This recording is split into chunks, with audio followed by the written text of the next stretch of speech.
And we're live. Hello, everybody. Welcome to the chat. Sherry. Okay, who do I have on panel with me tonight?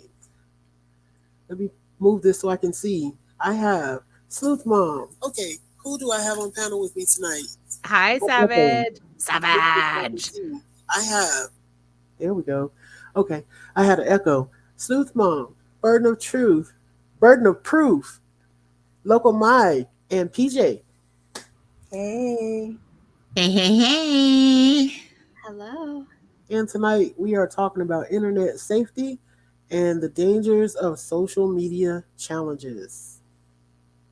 So the first thing I want to share to kind of get the ball rolling, get the conversation going, is this video about the dangers of social media challenges.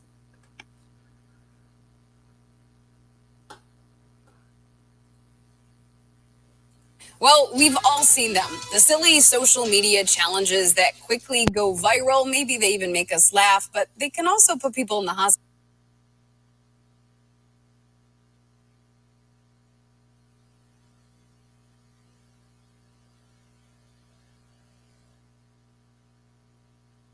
Can you guys see it? Yeah, we can see it. Yep. Okay. I was like, did you pause it? I was confused for a second. And as these trends keep growing, doctors are warning people to use their common sense. Here to explain some of the risks of the physical social media challenges, like the ones we've all seen on TikTok, is orthopedic surgeon Dr. Joe Getler. Good morning, Dr. Joe. Thanks for being with us. Morning, Jen. So, Dr. Getler, these challenges, we've seen them. They're growing in popularity. The milk crate challenge really blew up this year. Why, from a medical perspective, do you have concerns about this type of stuff? Well, my question is, why do the TikTokers have to pick a challenge that has such a high rate of bodily harm in the first place? Maybe that's part of the thrill. But, I watched some of these videos in prep for this, and it seems that a lot of times that top milk crate kind of kicks out. So the legs go out from underneath you and you end up falling, and you can do a lot of bad stuff. Let's start with, not the very least, breaking your doggone neck. But, like watching them, I'm in pain watching some of these falls, thinking what would lead someone to want to do that?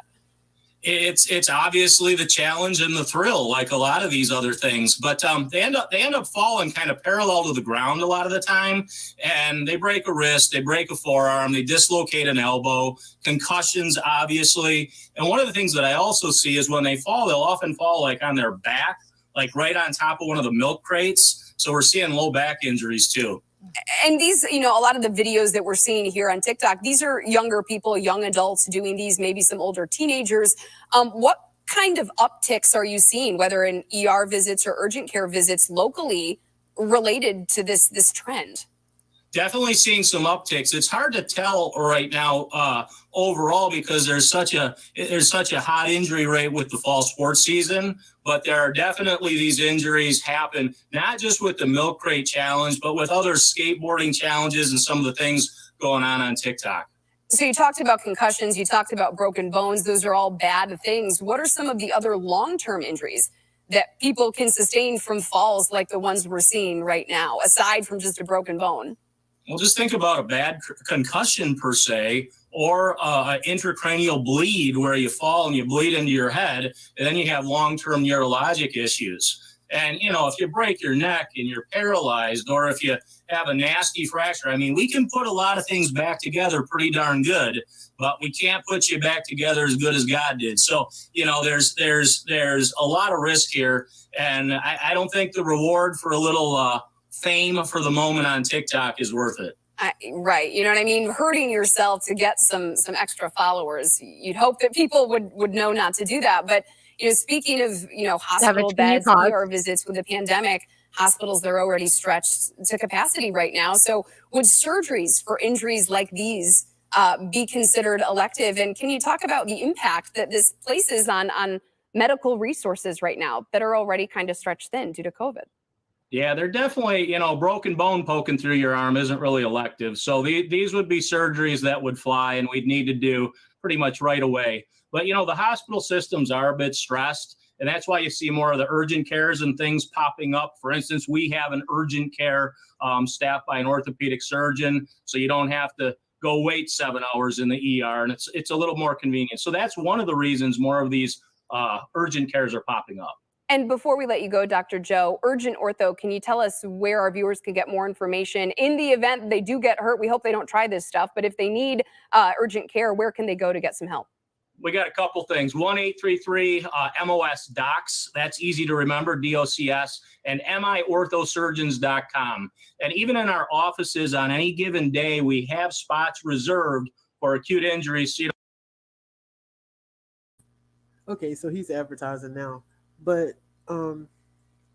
they talked a lot about that specific challenge, which I don't see why anyone would do that after seeing somebody else do that.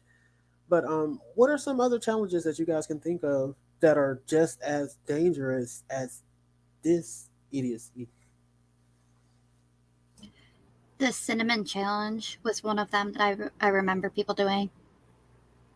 Yeah. That was causing a lot of problems. People were getting cinnamon in their lungs and stuff. Yeah.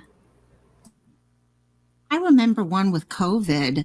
When COVID was really big, people were trying to prove that, oh, you just can't get sick and all. So they'd go around licking surfaces, trying to prove that they would not get sick. And actually, people did end up coming down with COVID, not to mention other things because of it. Yeah, that was one of the grosser ones. And then, of course, the ever so famous Tide Pod challenge. I will say, though, that milk crate one, that looks extremely painful. I don't know why anyone would want to even risk doing that. I mean, what I can't believe, you saw that one where it was someone, they were doing a gender reveal, and they were doing it as part of a gender reveal. Just ridiculous to me. And I think some of it is you're looking at certain ages.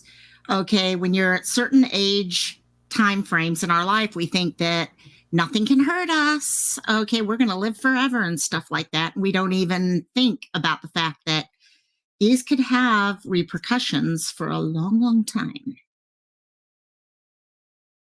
Yeah, exactly. Nobody's thinking about how they're going to break their back and not be able to walk and mess up their arm and all this other stuff. There's also the condom challenge where they were putting the condom up their nose and then bringing it back out through their mouth, which that's a brilliant one. Yeah, I was just reading a trash tag challenge, an environmental challenge encouraging people to clean up. Oh, never mind, that was a good one. No, I'm just reading through, and there's just a bunch of them. Like there was a couple of the COVID ones though that they had, and it did involve like licking a bunch of stuff, and that one seems like the grossest though. I don't know, just how can you just go around licking things? Yeah, that was definitely the grossest one, because there was one chick who went viral for a minute because she licked toilet seats. Oh gosh. Yeah. So I did pull up a list of a couple of them just so that we could get some of the more familiar ones. There's the Eat It or Wear It challenge, where a kid chooses what another child has to eat or wear. If you don't want to eat it, you have to dump it over your head. The challenge can be done with anything from flour to baked beans. More extreme versions include chewing gum and raw fish. Not the most dangerous game in the world, of course, but it's disgusting. And you talk about dumping it on your head, you get chewing gum in your hair. Raw fish, diseases, all that stuff. Yeah. There's the gallon challenge where you have to consume a gallon of milk or a gallon of liquid within 1 hour. This one's dangerous because it can actually ruin your internal organs, because your internal organs simply can't handle this amount of liquid, and can lead to vomiting or other more serious issues. Let's see. There is the Kylie Jenner lip challenge. I've never even heard of this one. I think that was the first one. It was so I almost said a cancel word. You did good. You pulled it back. Is that what they were showing? What Yeah, about imitating the full lips looks. I've never There's- seen that, but that like that just adds to body insecurity and things like that, you know, in addition to possibly harming your lips, of course. the salt and ice challenge, where you put salt on a certain part of your body. A lot of times they'll like use their hand, and then you put ice over the top of that, and then you're supposed to hold it as long as you possibly can. And that's the challenge, to see the length of time that you can hold it. And it's actually burning the flesh on these people that are doing the challenge, these kids that are doing the challenge. Okay, we're gonna take a look at the Kylie Jenner challenge. I'm surprised you haven't seen that one. That was like This one of the one. very first ones, and Yep. it was crazy. So Yep. You know what? I live in like a little bubble for a lot of things, and this happens to be one of them. Yeah, I'll be honest. That one popped up on one of my cantinas, and we started playing around with it. And looking back now, I'm like, you know what it does? It sets up so much of you questioning how you look and what says You that's the are way such you a should bad be looking. example. Exactly. And also, but that's how a lot of these challenges started. And as soon as this is up, I'll shut up on this. But yeah. I don't have the sound playing. I just wanted Okay. her to be Got able to see it. I think a lot of these challenges, many times our challenges started with something that was just a way. If everyone remembers the ice bucket challenge, there were things that we were doing virally to bring attention to certain stories. And then people kept trying to push them further and further. How far can we push the envelope? And that's exactly what this one was all about, was how far can we push it without, being safe, I guess. But look at the bruising there. Yeah.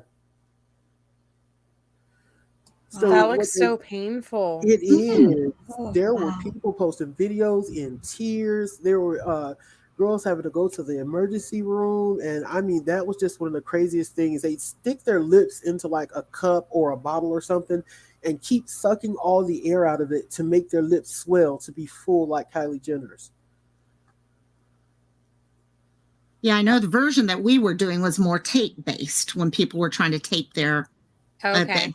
We didn't go that far, but it was just this idea. How can we? And you know what? You take that combined with, I forget what it was called, but there was one challenge, the silhouette challenge, where people would start videotaping themselves. Women would videotape themselves in clothing to start off with, and slowly there'd be a quick transition to in lingerie or nude. So here we're also dealing with the safety thing, the sexualization of people. Okay. And then you get children because you're dealing with TikTok, and this was heavy on TikTok. Right. And also it gets back to a lot of the things we talked about in the last few weeks, where we have young children looking at this, and it's affecting their ability to feel good about themselves. Mm-hmm. Mm-hmm. Okay, so here's another one that I just seen too. This one's called the 48-hour challenge. Have you guys heard of this one? No. So being in the missing community, this one is terrifying for me, because this could lead to certain kids not getting attention because they think they might be doing the 48-hour challenge. So in this challenge, the goal is to make yourself disappear for at least 48 hours, severing all contact with all friends and family. It's a twisted play on emotions, obviously. And so kids get extra credit for each social media post that their friends and relatives publish about their disappearance. How terrifying is that kids are encouraging other kids to do that? Yeah. And so then we get back to how many teenagers get labeled as runaways in that first 48 hours, and we're all upset about it. Mm-hmm. You know, Bingo. because you don't want that, and then you have kids making it a game. It builds up this whole idea of the little boy who cried wolf. You do something like that, okay, how are people supposed to take you seriously in the future? Mm-hmm. Wow. All right. Oh my gosh, there was the nutmeg challenge. I'd forgotten about that. I never heard of that one. It was much like the cinnamon challenge, but nutmeg is a hallucinogenic, if I remember right. And so it definitely became very dangerous. I'd forgotten completely about that. So, it would mix with milk and water, rather. That doesn't sound very fun. No. not at all. So I'm sitting here the whole while thinking, why are people actually doing these obviously stupid challenges where you can get hurt or you can even die? So let's move to the next part of the conversation and figure out why these kids are doing that. So let me play this video. So why do teens participate in such dangerous viral challenges like the latest one involving Benadryl? Well, psychiatrist Dr. Kia Carter joins me with more insight. Dr. Carter, thanks for joining me. You work at the same children's hospital in Fort Worth, Texas, that admitted a number of teens who actually overdosed on Benadryl after participating in this viral challenge. What did you think when you first heard about this? I was alarmed. I was extremely shocked that children are participating in something so lethal. Being a parent myself, it's petrifying to think about the idea of my pre-adolescent daughter participating in this. But why are kids taking these kinds of risks just to be accepted? I think that people have to realize that children's brains are not fully developed like adults, and judgment and executive function are a huge part of making decisions. And we see kids just going with the flow, participating in these high-risk behaviors. So we have to remember that their brains aren't fully developed, and that's a normal part of development, is learning how to make proper decisions, proper judgment, things like that. There's some research also to show that social media and participating in these challenges is kind of activating the reward center in the brain, which is kind of causing these kids to become further attached to participating in these activities. And then you have kids who are curious, who are doing these challenges, and others who are actually trying to harm themselves. What are the differences that we should be looking out for? The differences are, so our kids that are participating in the challenges, these are kids that are really involved, kind of active, part of a social group on social media, and so it's continuing to be feeling a part of something. And those kids are doing this just like the other kids are doing to be a part of it, things of that nature. Our kids who are taking medicines or taking over-the-counter subjects to hurt themselves is different. Those kids we worry about, they're more excluded on social media. They're bullied on social media. They don't have friends or other social outlets. And we see those kids doing these things more of a use to hurt themselves and not just a game or challenge.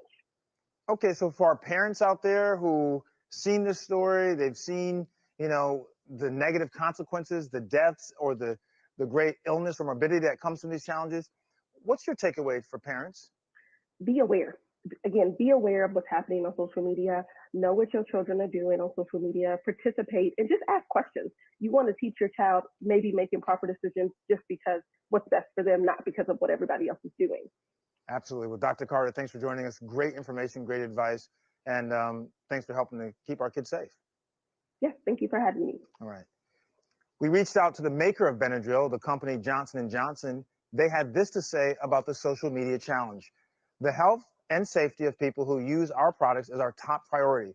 This online challenge is extremely concerning, dangerous, and should be stopped immediately.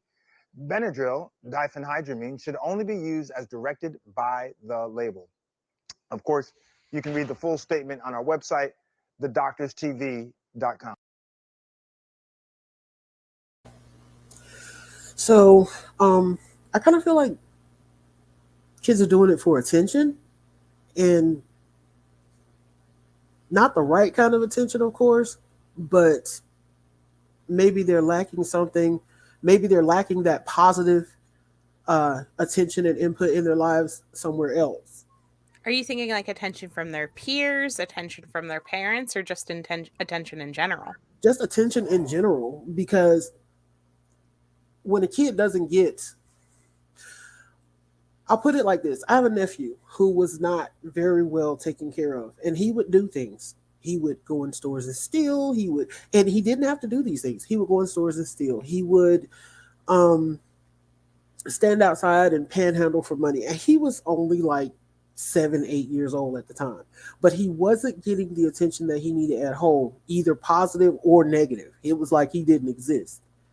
And so he sought attention however he could, wherever he could. No, that makes sense. I know mentioned in here, I think it was Erica mentioned the Momo Challenge. I think a lot of that actually came down to attention heavily. Okay, when we're that age, we want others to notice us.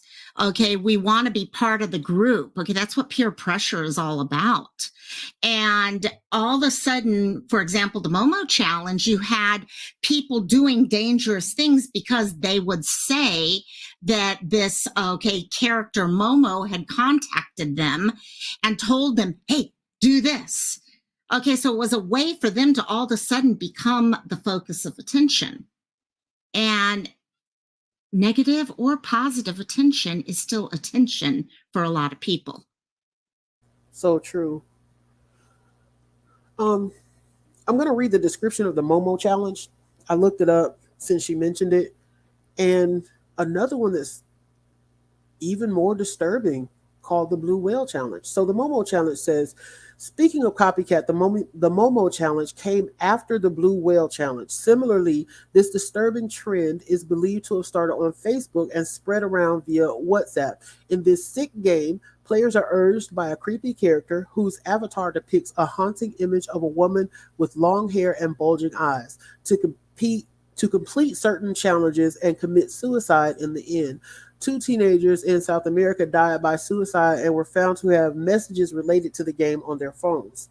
So the Blue Whale Challenge, which Momo Challenge was a spinoff of, this horrifying game encourages users to accomplish certain tasks and eventually commit suicide. This sick trend entails having users finish 50 tasks in total, which include self-harming tasks, watching scary movies, and waking up in the middle of the night. Tasks became harder and harder with the passage of time, and towards the end of the 50 days that the challenge is supposed to be finished, participants were prompted to harm themselves and commit suicide. Some experts believe that the challenge started out as a sensationalized hoax. However, it posed great that is so worded wrong. It posed a great danger to teenagers as it invites copycat groups. So that was the Momo Challenge and the Blue Whale Challenge that it came from.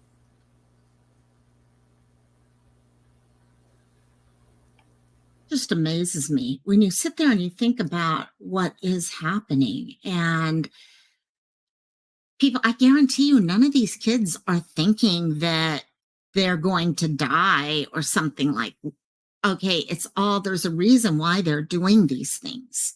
Okay, the popularity. Think about it. If you go and you do one of these challenges and you post a video about it, all of us who have a channel, know what that's, or even just sit in chat. When you say something in chat and people reply back to you, there's that little moment that you feel like you're part of something.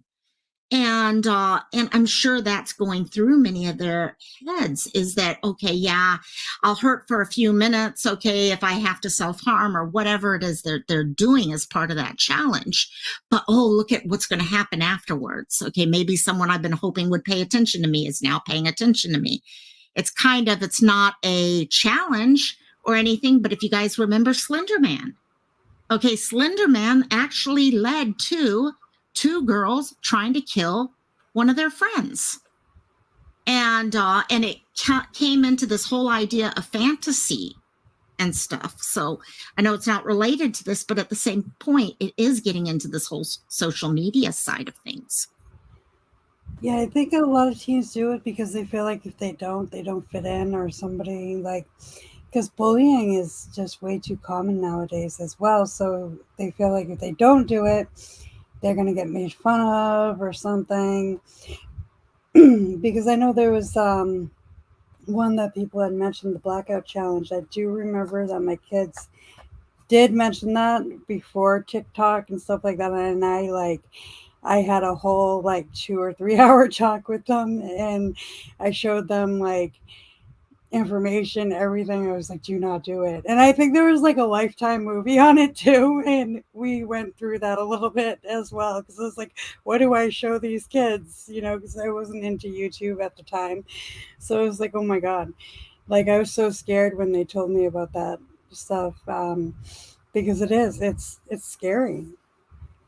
Yeah, that goes back to the same types of conversations that we have pretty much every one of these panels, having open, honest discussions with your kids. A lot of the people who are going to watch these videos, I feel like, are parents that are trying, or grandparents that are trying, right, to bridge the gap with these kids. And that's something to keep in mind, you know. And as far as like these internet challenges and wanting to fit in, we see the same mentality over a lot of different platforms, not just with teens, but even in YouTube, on Twitter, on Facebook, wherever. You know, you feel like you have to have the same mindset, the same opinions, the same things to be able to fit in with the community. And it's just not the case. You know, you can find people that will respect you despite your diversities, and will respect your opinion and your want and ability to disagree with them. And so I think that's something that's important to model to your kids, the fact that, you know, you can be outside of the box. You can be the kid that stands out and doesn't conform. You can be an example for your kids by modeling that behavior. Don't let them see you fall into peer pressure. Don't let them see you change what your thoughts and your feelings are just based on people that are around you. And that'll help them know that it's okay to establish a strong personality. Yeah, I saw someone the other day, I think it was on Facebook, and there was a comment they had said that, yes, they may tell their child, okay, no, you have a right to say no to anything. You have a right to fight for what you believe. Okay, and they went through all those things that just what Sleuth mentioned. And they said, yes, it might make my life harder as they're growing up because they're going to speak up against what I'm trying to tell them at times. But you know what? I'd rather that happen any old day, and in the end have a child who knows what they believe and will stand by what they believe. It's worth it in the end. So, yeah. Absolutely. And Sleuth, I'm glad you said peer pressure, because when Loco was talking earlier, I started to think, okay, peer pressure. Maybe it's not so much the attention seeking for some of the people who are doing these challenges as it is peer pressure, just feeling like you have to do it or otherwise you're some kind of outcast. You know, I got to do this because everybody else is doing it. I got to do this because the popular kids might pay attention to me. I got to do this because my best friend did it. Yeah. And I mean, and it comes down to whenever you're a parent, your job is to parent your child, right? We all want to be friends with our child. We all want to have that good relationship. But at the same time, you have to know what is going on in their world. This is going to take steps on your part as a parent. You know, research these challenges if you have kids in this age range that are susceptible and vulnerable to this. Know what's out there, and maybe even show the kids the challenge on your own. Walk them through the steps and show them the dangers of each individual challenge. You know, most kids aren't going to think swallowing cinnamon is going to do anything but maybe make you cough. But whenever it comes right down to it, there was kids that were ending up with pneumonia and permanent lung damage from swallowing cinnamon. And so giving them knowledge can help give them power to why they want to say no if they do end up in a situation like this. I think all of us can go back in our own heads to something we did back in high school. Okay, I remember with myself, okay, right now I would never play with a Ouija board for anything in the world. But I remember doing a play in high school, and we were making our own homemade Ouija boards, and we were sitting around playing with the Ouija board and doing all these things. And at first I was like, oh, no, I don't want to do this. I don't feel right doing this and all. And then I got into doing it, and next thing I felt, not only did I belong to the rest of the whole group, but we were having fun and we were laughing, and laughter is the greatest thing in the world. And I now was connecting with people. People want to connect with other people. That's funny that you bring up a Ouija board. I was actually raised to stay clear of them and have nothing to do with them. And I was at a cheerleading overnight that we were all spending the night. And it was inside of a church, and somebody had brought a Ouija board. All the girls wanted to play it, and I was going to stand by what my parents had taught me, which was stay clear of it, don't do it. And it left myself and one other person completely by ourselves So it was quite the opposite, where you said that you joined and you became a part of something. I didn't, and I got excluded and left out from the remainder of everything that was going on just because I didn't go forward with it. And I was able to tell my parents, but they told me that they were proud of me. So it was uncomfortable in the moment, but I still had my parents telling me afterward and saying, you did the right thing by listening to us and by standing up for what you believe in. Great job, right? So it was all with the communication of my family and having the backing of them that helped a lot with that. Definitely. So Elizabeth said it would be scary to be a parent in the social media age. I definitely don't think I could have done it.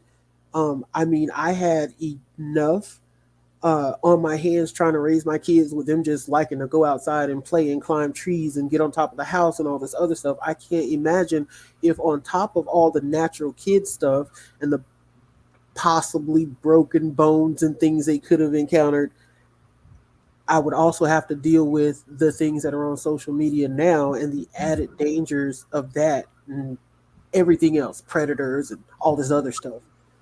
It is scary though, raising a kid now, like now with the social media stuff and worrying about predators. After we do these, I do get like paranoid, like, and I do have like extra talks with the kids too, because I'm like, did you guys know this? They're like, yeah, Mom, we knew this before you did. I'm like, oh, thanks for telling me. You know what I mean? Like, and they are smart. Kids are smarter than we are with the technology because we didn't grow up with that stuff. So we're learning from them, and then they just kind of look at you like, really? You know what I mean? Like, you didn't know that. So yeah, it is kind of scary because with the kids knowing that they can change their faces and the way they look and stuff like that, it's just technology is scary, very scary world. Oh, one other thing just popped into my mind, even something like the Benadryl challenge. You've got kids who went and played with the Benadryl challenge, and it's not just the fact of when they're doing the challenge, it's changing their perception of the danger of certain things. All of us know Benadryl is dangerous. If you get too high doses, it is dangerous. And yet, if a child participates in something like that, and they're like, oh, look, I just took 3 pills, 4 pills, whatever it is, and I'm fine.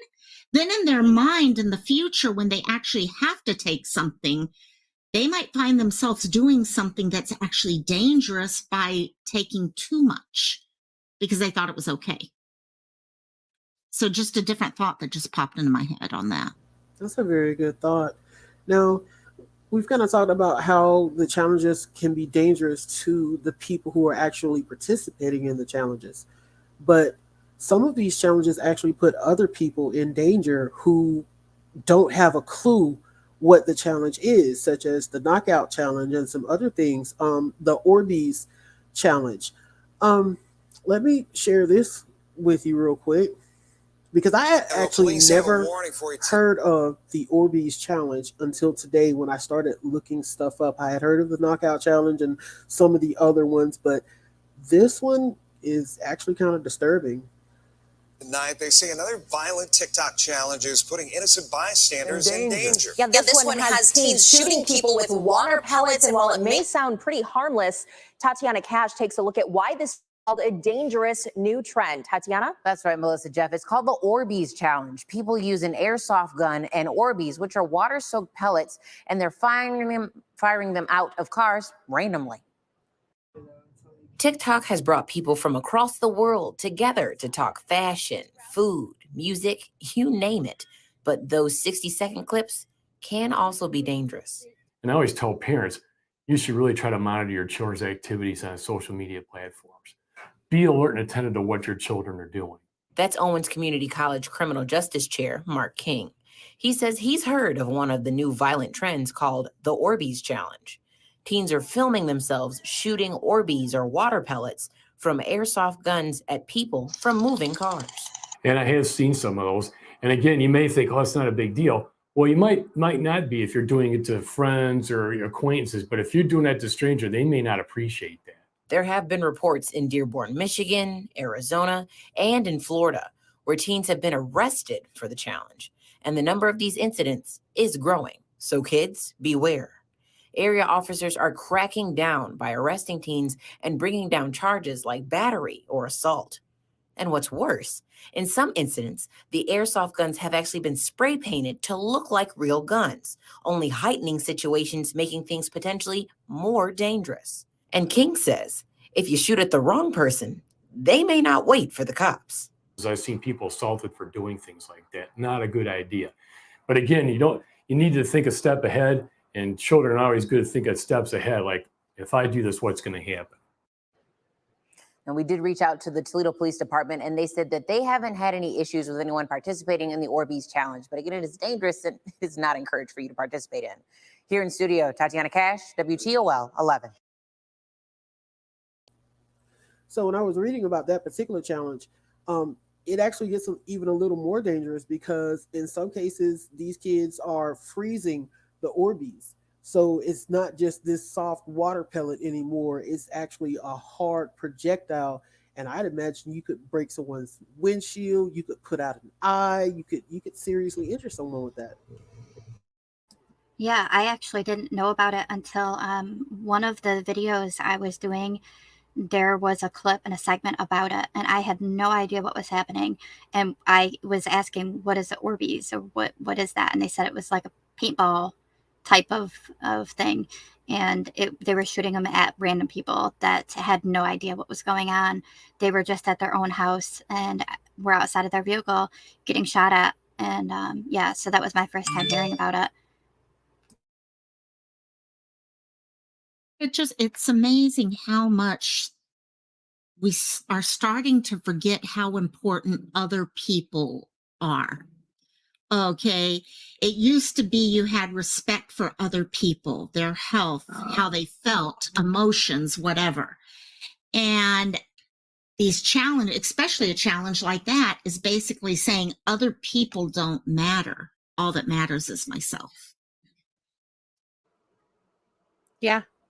I mean, that's actually something I just talked to my son about yesterday on the way home. He said something about like, gosh, the car in front of us is going so slow. And I said to him, do you see that sticker in the back window? And he's like, yeah. I said, that's a new car. So you don't know if that's a brand new driver. You don't know if that's a teen learning to drive or an elderly person. You don't know if maybe they had gotten in an accident in their old car and are afraid to go fast. You know, they could be dealing with issues. I said, you have to realize that every single vehicle on this road has people in it, just like you and I. They're having conversations with one another, you know, talking, doing whatever. I said, every house on this street has people inside of it. You know, you have to realize how many people exist outside of yourself.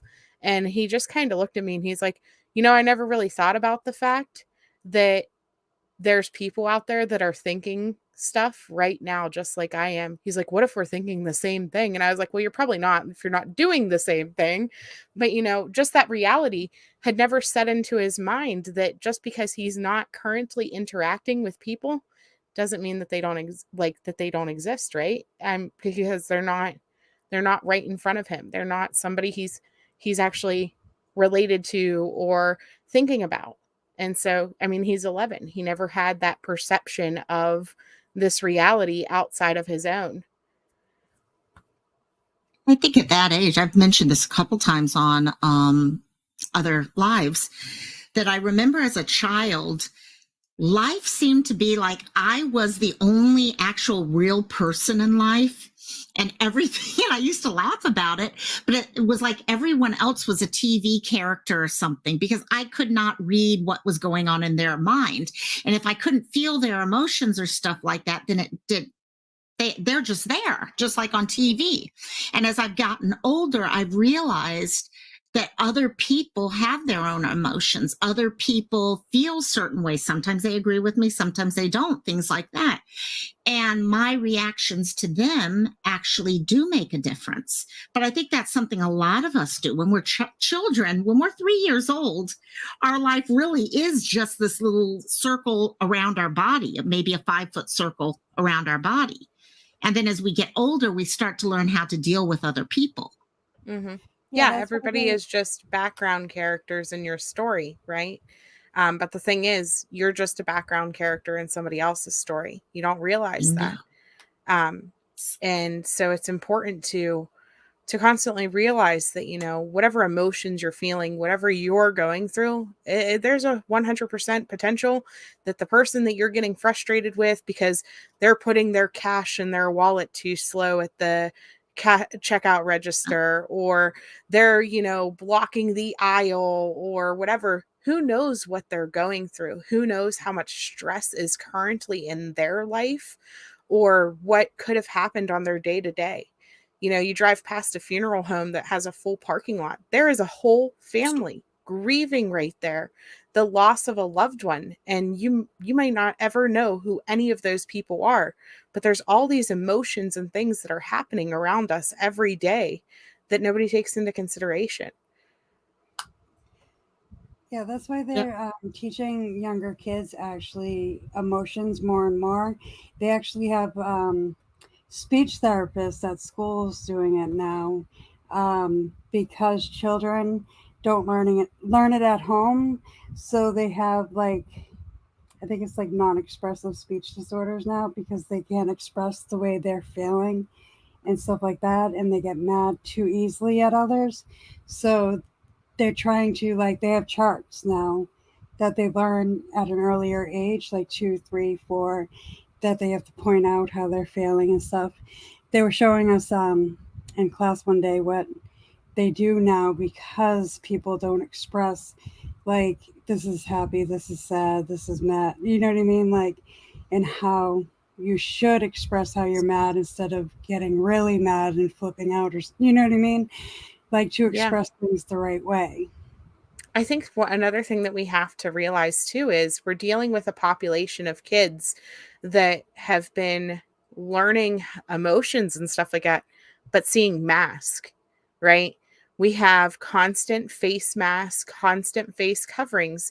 So tell me what she's feeling right now. You know, they're having to learn to read your eyes, and you can't necessarily tell if somebody's smiling. You can't necessarily tell what's going on behind a mask. And so we're losing touch with reality because we're and with the human side of everything, the human side of these challenges, because we're not day-to-day interacting with people like we used to. We have more people than ever working from home.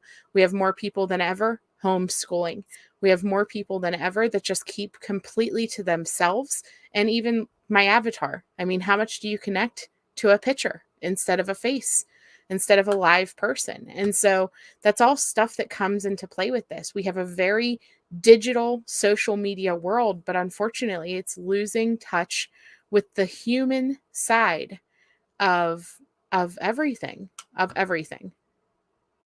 I remember back when I was in school, I went to a Catholic school, and one of the first things that really started teaching me that other people had their own lives and all is we were near a hospital. And what would happen anytime we'd hear the ambulance drive by or something, our teachers would stop and we would all have to say a Hail Mary real quickly. And I remember the first few times that happened when I was real young, I'm like, why are we doing this? And then it started dawning on me. There's someone in that ambulance, and what we're doing is we're praying for them because they could be actually dying right now. Their whole story. And when that happens, think about all the other people who are affected by that. What if it's someone's grandma? Things like that. All that started coming together, all out of the idea of just praying for someone when you heard a siren going off. Yeah. And I guess like all of this ties back into the internet challenge thing, because again, you know, if you're encouraging a kid to be in a challenge, or if you are the one, you know, who is in the challenge, you got to think about it. If you get hurt or damaged, it's not just about whether or not you care if you're injured, but what about your family, your loved ones, your friends, your teachers? Like, what about every single life that you walk through and touch with your smile, with your presence? You know, it all makes a difference, like the butterfly effect. Yeah. All those people at that gender reveal where they were doing milk cart thing, think about all the kids who were there. You saw them in the pictures and they were seeing this and thinking that was okay. And so that, yeah, your actions are going to show a lot to the next generation coming up. Exactly. Some excellent points. And so you were saying how there's so many emotions going on around us, and it seems like the youth really aren't picking up on it or realizing it, because they're a different breed is all I can call them. They're not like us nowadays. So you were also speaking about how whole families are affected by the actions of one. Whether it be in this challenge or, hold on, let me screw my brain back on.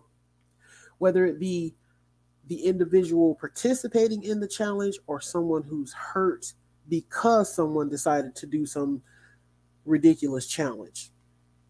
Whole families can be affected, lives can be changed just that quickly. In the chat, they were talking about how can we possibly get them to stop even showing these challenges on social media? And it's a money thing. It's got to hit these different corporations, Facebook, TikTok, whoever. It's got to hit them in the pockets. Like, there has to be someone suggested laws or whatever. And with the technology that they have, I know they can detect what's in the videos, what's being shown, what people are doing. I mean, if YouTube can shut down my live because I was playing a copyrighted chase, I'm sure they can recognize, somebody in a video eating a laundry pack or something, so it's got to hit them in the pocket. They got to be financially responsible. When kids get hurt, when kids die, when other individuals are hurt, there should be a way that the social media platform where the perpetrator saw this challenge at can be gone after financially. Because in the end, it all boils down to money when you're talking about these different platforms. Oh. Oh. I thought I was taking over for a second. Like, hold up. She took care of her. There she goes. My mic was muted for a second. I said, go for it, Sleuth. It's like, which button do I go for? I had a total brain fart right then. I don't know what's going on. Yeah, they also they have one that's called the Skull Breaker Challenge that would involve it would affect somebody that has no part in it. So you in some way or another, two people convince another person to jump, and when they jump, then they kick their legs out from underneath them, causing them to fall onto their head. And people have been hospitalized after doing the challenge. And I mean, that could do that on cement because, well, kids aren't the brightest, right? They think that this is just going to be really funny. They're not paying attention to what kind of surface they're standing on. And they lose their life because of, like it says, skull breaker, right? Yeah, so these can be really, really dangerous and then affect the entire family because you have now lost a child in the family. And so now they're going and having to do a hospital to visit their loved one off of a challenge that two other kids did as a prank that they thought would be funny because it's a challenging, oh, let's try it. This will be so funny. Or if it even costs someone to lose their life and then they're at a funeral over a challenge, it's not worth it. It's really not worth it. And I think that's an excellent way to segue into the next part of the conversation when it does come to the point that someone has lost their lives. So let me share this last video with you guys. She was a butterfly. She was everything. This family is in absolute gut-wrenching pain. They have just lost their 10-year-old Nyla after she strangled herself trying something she saw on social media. It's a pain that don't go away. It's in your stomach. It's at the top of your throat. Having a 10-year-old little girl die in this way was very heartbreaking for all of us. The team at Nemours Children's Hospital, Delaware, was there when Nyla arrived at the ER, and they have worked closely with her family since she passed. Nyla's mom now turning her pain into advice for the rest of us parents. I just want people to pay attention, be aware of TikTok, make sure you're checking your kids' phones. Nemours doctors and nurses are seeing more and more kids coming in with injuries caused by social media challenges. It should be pretty obvious that climbing wobbly milk crates and choking yourself, hitting yourself on the head, and threatening school violence are horrible ideas. Nemours docs have seen a number of kids in their ER very sick after taking the so-called Benadryl challenge. I think the challenge is to see if you can kind of get hallucinations and experience some of that, not realizing that your entire body's going to be affected, especially the heart as well. Nyla was just 10 years old, and we all know lots of kids in our lives are exposed to technology, and many might not have the maturity to really see the consequences of the challenges they're seeing on the screen. Many take these dangerous risks at home when they're alone in a room. The advice from the experts: talk to your kids now, before the next time they are alone watching a potentially deadly video. The most important thing that we would advise our parents to do is to talk to their children about what they're seeing on social media and what is safe and what is not safe. That is the most important lesson. If you don't want to hear it from the experts, well, then take it from this mom who prays you never feel the pain she's enduring right now. Just pay attention, because you never know what you might find in their phones or the things they trying that you think 10-year-olds wouldn't try. They're trying because they're kids and they don't know no better. Tim Furlong, NBC News, Wilmington, Delaware.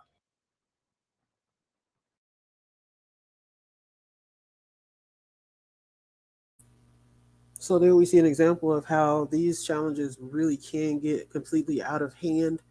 And that little girl probably, when she looked at that challenge at 10 years old, there's no way in the world she thought, I'm going to do this and I might die. There's no way she thought that, because at 10 years old, you don't think that far ahead when you're doing different things. Yeah, I think that's where communication comes in again. That there are some that are so young. Sure, you have older teens that are doing the challenges, but you even have the little ones that want to do them to be like the older kids. And they're doing the challenges having no idea, like you just said, Savage, that it could take their life. And so communication from the parents, keeping an eye on what is going on social media, including these trends, and then talking to our children about it.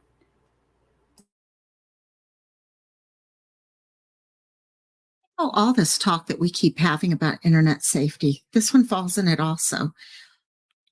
Can we start having internet safety courses in schools? Okay, I'm sitting here looking at this. We have talked for 5 weeks now about these issues. Maybe it's a one semester or 1 month out of the year where they talk about what's going on, because honestly, I think our teachers are with our children even more than we are as parents a lot of times. And they see what's going on when friends are talking with friends, and they see what's going on in that circle and stuff like that. And if there is a way that we can start working, because it's like we were talking before this live, we were talking about other issues out there that cannot be solved by just looking at one solution. Okay, you've got to take a multidisciplinary approach. We need families, parents need to talk to their kids and have that open communication. School has to become more involved in all these things, not be scared. Well, if I talk about it, there's going to be legal issues or something else. Okay, because I think that's part of the fear there. Okay, then you get further on it. What about with kids helping each other? These things, social media platforms, taking on some responsibility for their part in everything going on. It's multidisciplinary. Yeah, I had brought it up, and we were just randomly talking at in one of my classes on because the teacher wasn't really talking, and we're on Zoom, so we were just all chatting. And a couple of my classmates actually are going to be, I think they did subscribe to each one of us, because they said that's the biggest thing, that they needed help teach their kids about internet safety. And I said, well, we get together on Wednesdays and we do internet safety. So they're like, oh my God, that is so cool. Like they're like, well, what do you talk about? And I kind of gave like a summary of what we have talked about. And they were very excited about that, actually. They were like, oh, they need to talk about that more because of like COVID and everything that happened. And kids are more on their phones and on the internet a lot more than they were. So they were really, really excited about that we were doing this. So figured I'd share with you guys.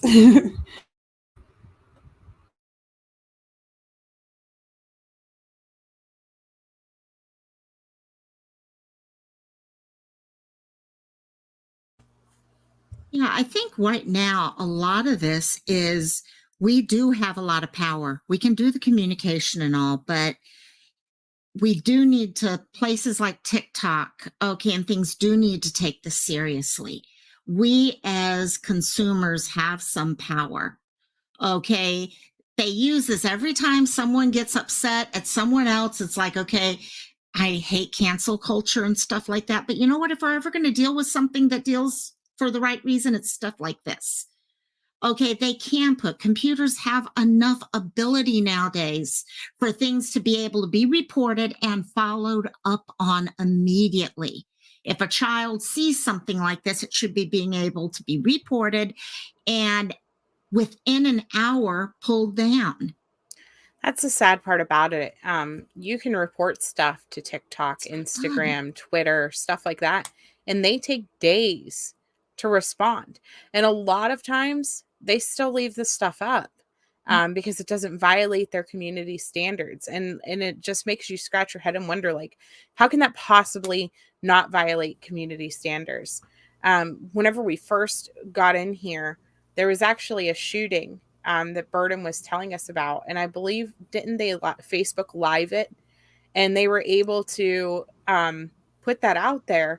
And you would think, like, Facebook is supposed to be delayed by several seconds.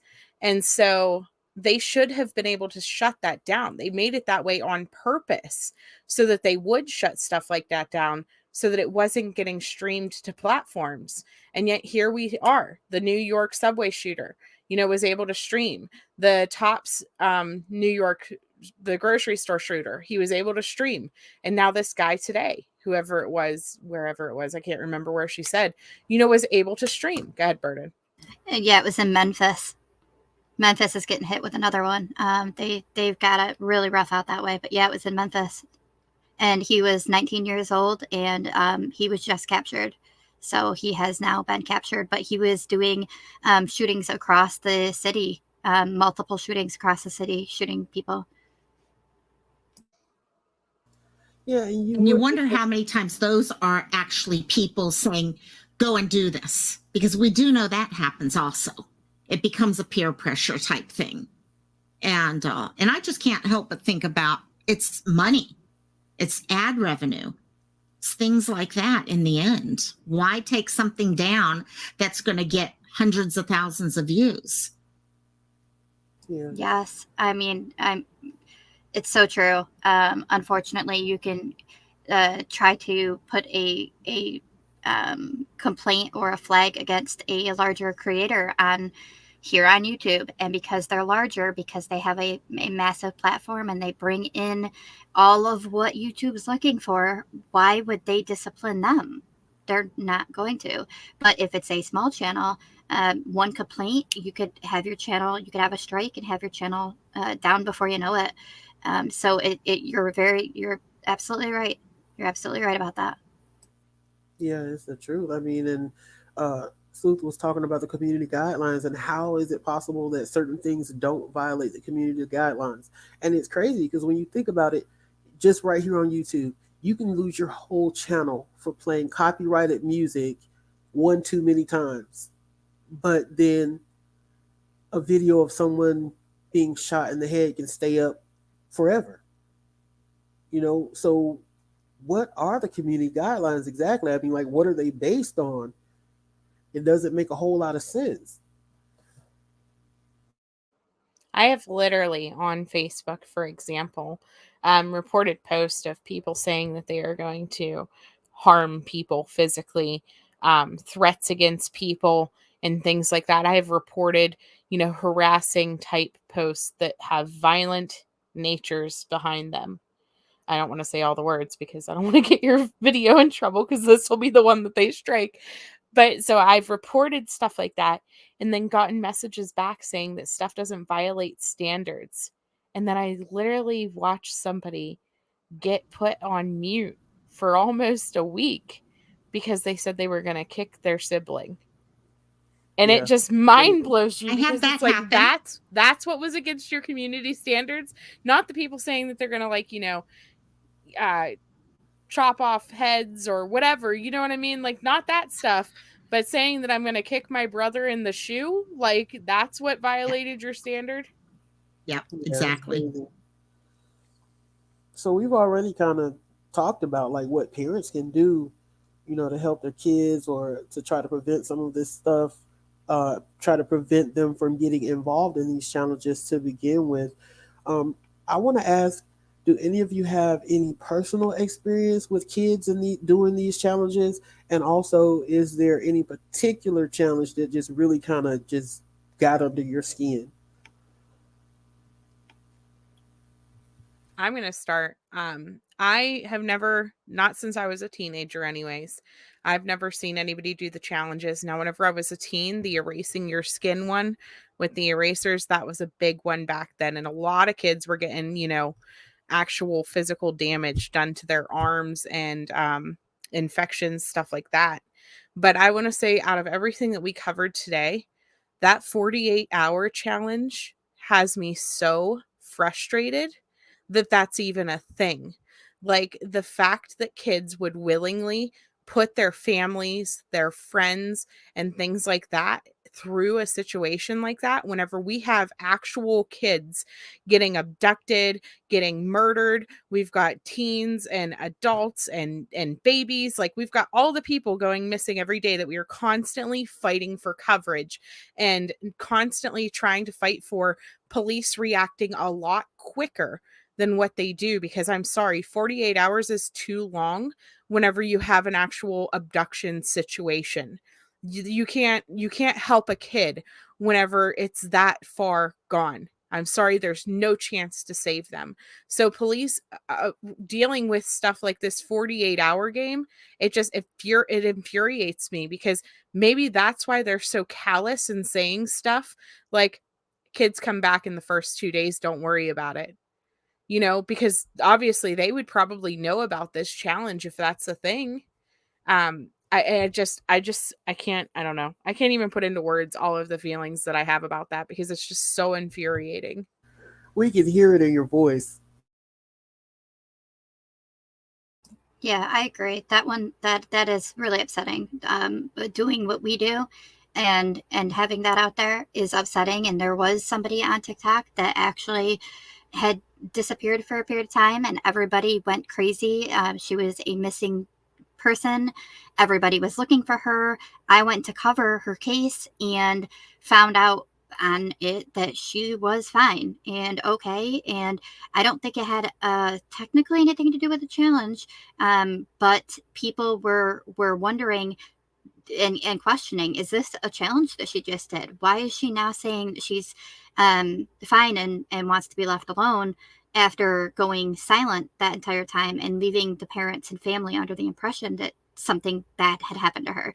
And but outside of that, like, I do recall the eraser one, as you stated, and there's one it's called a penny outlet challenge, and they I don't want my device to go off.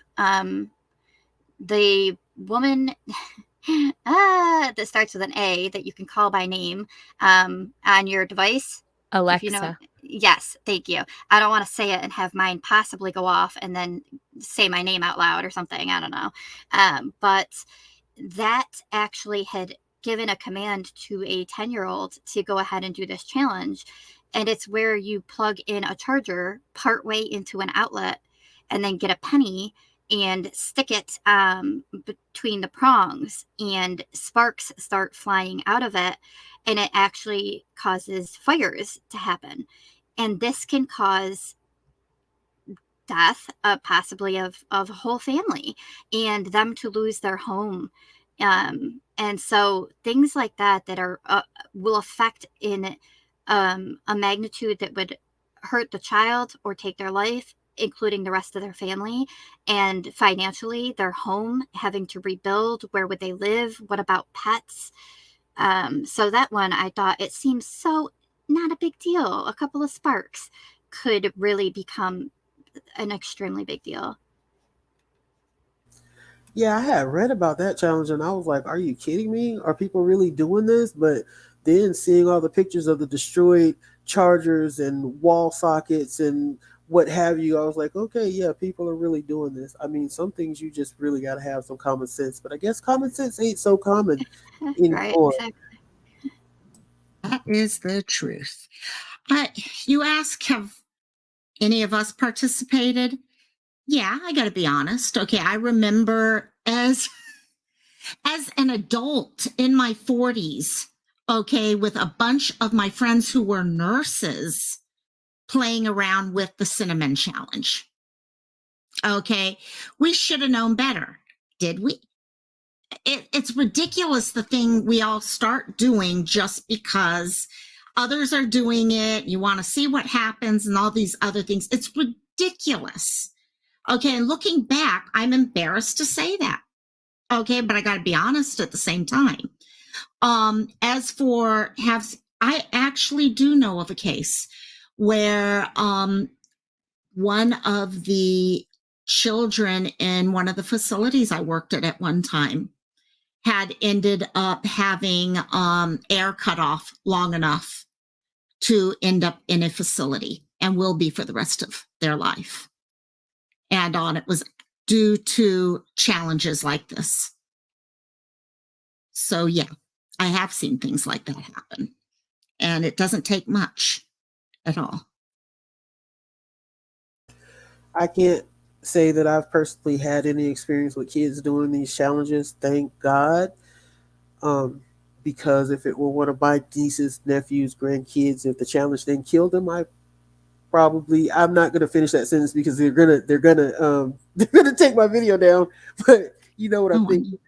So yeah, I haven't personally had any experience with that. I'm glad. And I just can't even imagine what I would do if I did have some type of experience like that. I don't even think I would know what to do at first. I'd have to pause and think.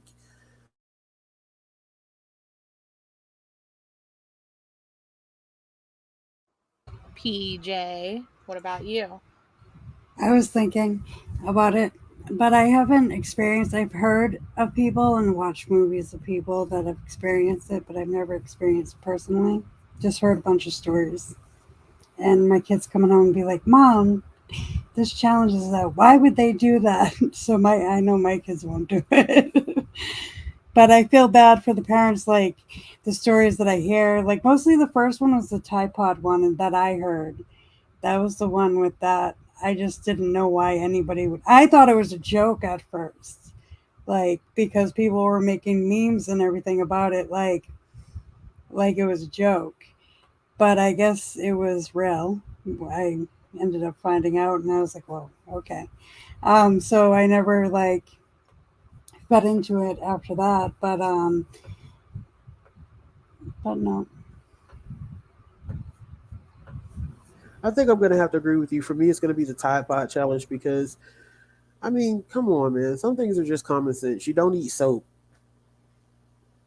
I mean, my brother used to eat soap. That's like how we punish kids, you know? Like, I can't believe you said that. I'm gonna put soap in your mouth. Like, these kids are literally putting soap in their own mouths. Well, you can't do that nowadays. Don't tell anybody you have. Yeah, you can't do that nowadays.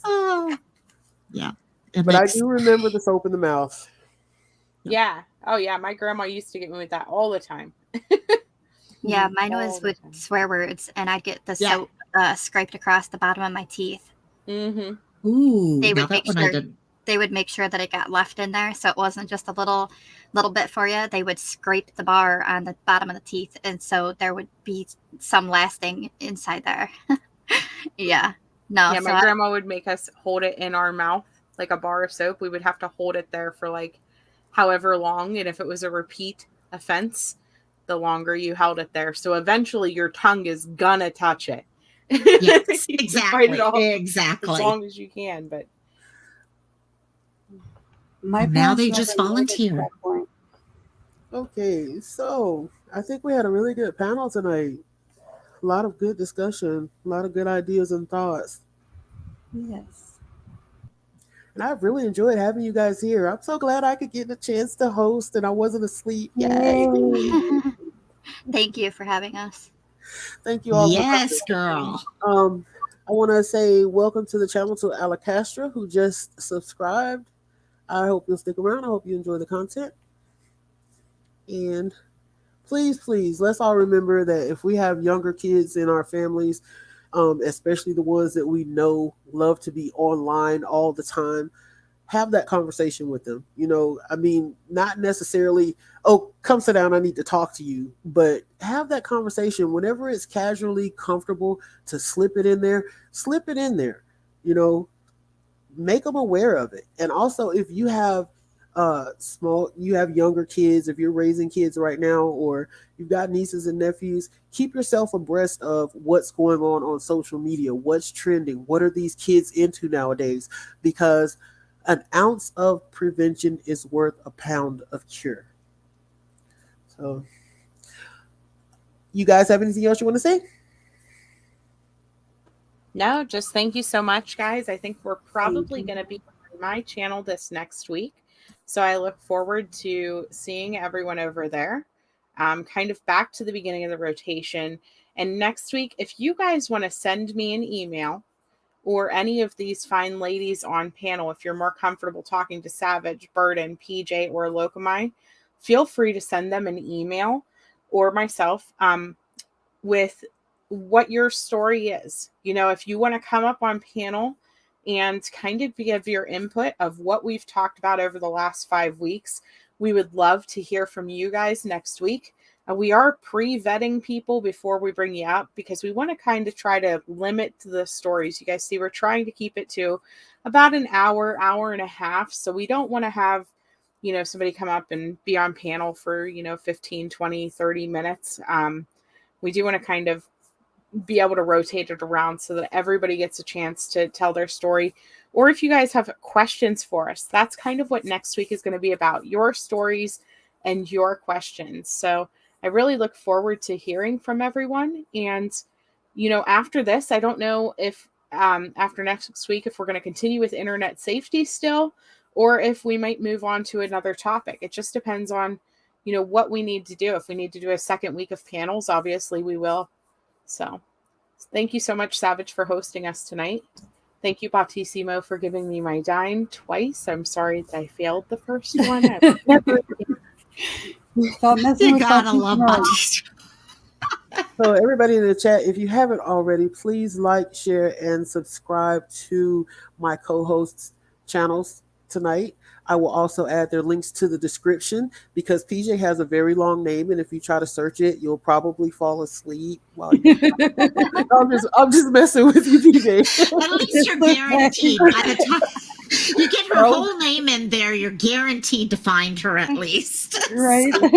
I'll add I like to be everyone's channel different. link to the description so that you can find them very easily. Also, there is a link that I added to the description about a challenge. This one is not so much, well, I guess it does fall into internet safety. It's going to be very interesting. I encourage you to go and watch that. It is a challenge that a predator was using on social media platforms to get fetish footage of young children. And it seemed harmless, but it was actually a fetish. So check out that link in the description. It's on Nick Crowley's channel. Make sure you watch that because it's a very interesting watch. And thanks everybody for being here. Good night. Good night. Good night. Thank Good you. night, guys.